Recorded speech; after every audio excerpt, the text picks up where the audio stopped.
comme ça, plein ouest, heureusement qu'on est en période totalement humide. C'est un feu énorme. Ça attise à une vitesse phénoménale. Bien content qu'il n'y ait personne dedans et qu'on soit loin de l'habitation. Malheureusement, pour l'exploitation, beaucoup de fatras derrière, tout en feu. Le moindre coup, le moindre saut, le moindre... Même les décortoirs sont en feu. Donc. Voilà, plus rien resté. Les pompiers étaient là avant 7 heures. On a un problème d'alimentation d'eau, c'est que là on est en train de vider les citernes des camions. On est en plein milieu des marais, donc il faut qu'on aille chercher l'eau et on va aller chercher l'eau à l'écomusée. Il va falloir alterner sur la route. On est 6, 7, 8, 9, 10, 12, 13, 14, 15, 16, on était 16. Il y a des bouteilles d'air qui arrivent de La Rochelle, c'est très bien. Obligé d'aller chercher l'eau avec les 2 CCF et venir alimenter le gros camion, sinon on a de l'eau 5 minutes. Il n'y a pas de poteau d'incendie. Donc il faut qu'on fasse des norias. C'est ça la différence avec un feu urbain, c'est que quand tu es comme ça, là, on est en mode on n'a pas d'eau. C'est pour ça qu'au départ il y a 2 CCF et un FPT pour pouvoir alimenter ce vidars avec les autres qui n'arrêtent pas. Il y en a un qui se vide, il y en a un qui le remplit, un qui se vide, un qui le remplit.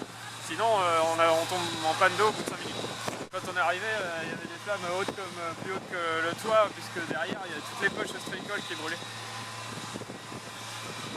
Après on a eu juste peur parce qu'on pensait qu'il y avait quelqu'un dedans, parce qu'il y avait cette voiture là, les portes étaient ouvertes. Au début on n'avait pas vu qu'elle était sur cale. C'est la voiture au stricole. Ah mais elle avait l'air neuve. Tiens, c'est bizarre, les portes étaient ouvertes. Tu vois, comme si quelqu'un était arrivé pour éteindre et puis qu'il tombe. Voilà, t'as l'essence des tracteurs, t'as tout qui peut exploser. La première chose qu'on fait, c'est rechercher s'il n'y a pas une victime. Et s'il n'y en a pas, on s'occupe du feu. S'il y en a une, on s'occupe d'abord de la victime. Et après, on coupe la propagation, parce que là, on est loin derrière en fait. La bosse de marais était en train de brûler. Et après, quand le courant est coupé, parce que là, il y a des fils électriques partout, on s'occupe direct. Là, il y a de la fumée, il y a du vent.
agricole.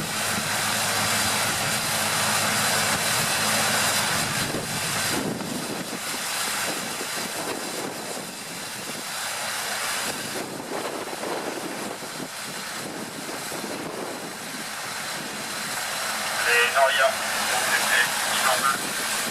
Les maîtres du feu maintenant, la propagation est stoppée sur la bosse. Maintenant on doit faire le déblai, gratter les poutres, faire tomber tout ce qui doit... pour éviter qu'il y ait une reprise de feu parce que le vent est fort. Ça souffle bien encore, oui. Puis on est plein ouest, on est en plein milieu de l'île, donc on ne peut pas avoir plus exposé, quoi. Et c'est là tout l'intérêt d'avoir les pompiers. On est quand même en plein milieu des marais, en plein milieu de l'île de Ré, au milieu de rien. Et ils étaient là, ils étaient là combien de temps, Mickaël 20 minutes. En moins de 20 minutes, ils étaient là, quoi. C'est-à-dire que s'il y avait eu un problème plus grave, voilà, l'intervention était bonne. Ça, c'est la qualité des services et des volontaires des pompiers, quoi. On a des vrais services derrière. Maintenant, là, pour le bâtiment, bah, c'est fait, c'est fait. Pas de blessés. Tu veux alterner la route? Non, non, on va mettre des poutres. Ouais. Tu vas peut-être sur les commusiers, tu fais traverser. Pareil, des petits radeaux, on sera plus sécurité. Ouais. En fait, là, on est parti de la caserne, on voyait bien les flammes depuis là.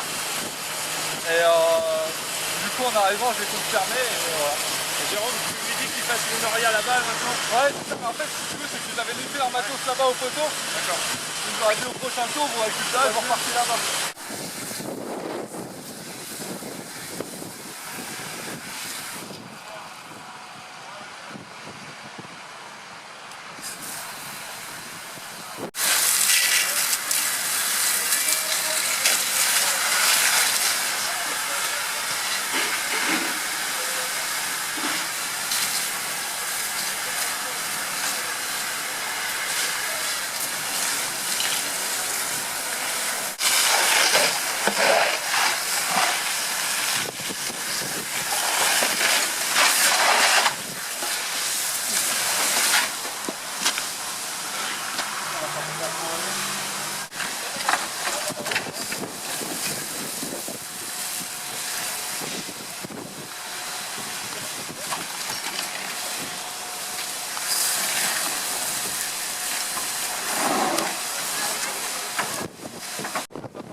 Ça prend vite.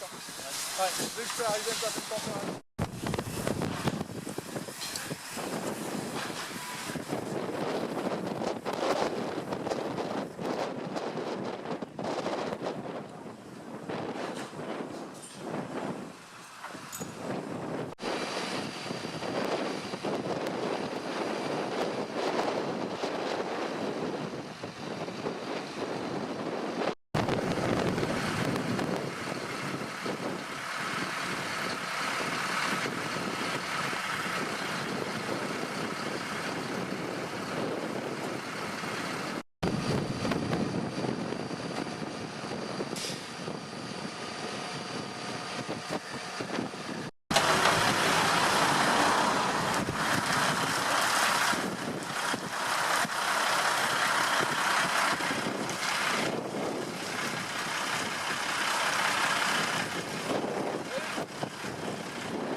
Complètement brûlé. Pas capable de dire ce qu'il y avait à l'intérieur du bâtiment, il n'y a plus rien du tout.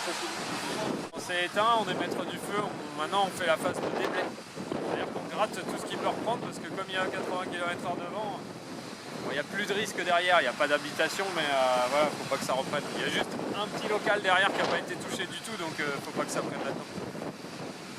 Non, tout le reste, bon par contre je l'ai fait mettre sous air parce que tout ce qui brûle à droite là, ce sont des poches stréicoles en plastique, donc c'est très toxique. Donc c'est pas juste du bois, c'est du plastique, donc ils sont sous air à cause de ça, pour protéger leurs poumons.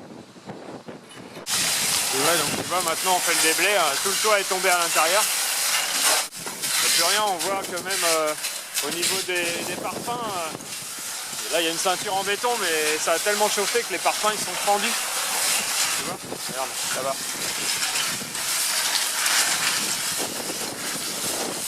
Je pense que ce sont des poutres métalliques. Donc quand ça arrive à une certaine